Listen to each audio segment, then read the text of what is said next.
One might almost believe the war is really over. Is it hard being a writer? Well, my first book sold only how many copies? 28. Worldwide.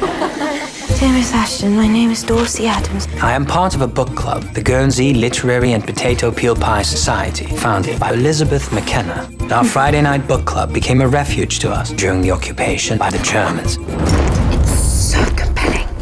These people had to actually live with their enemy. Finally, I'll have something serious to write. A real writer. Come to see us. We're expecting you. So happy to make your acquaintance. Mr. Adams, I've yet to meet him. You've conjured him. Hello. Hello. I'd like very much to write about you. The Society. And your founder, Elizabeth McKenna. I'm so looking forward to meeting her.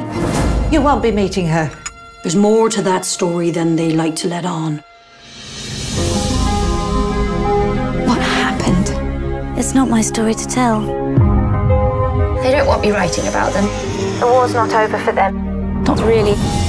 Elizabeth couldn't help but follow her heart. Shame on all of you! You must do the same. You have that courage. I've seen things I never thought could happen. I lost people too. If you'd let me, I'd like to try and help. You are not what I expected. How did you imagine me, Mr. Adams? You suppose it's possible for us to already belong to someone before we've met them? I feel keenly how your life has changed the arc of my own forever. If books do have the power to bring people together, this one may work its magic. You've yet to have the full experience. Potato peel pie. The Guernsey Literary and Potato Peel Pie Society. Crikey, that's quite a mouthful.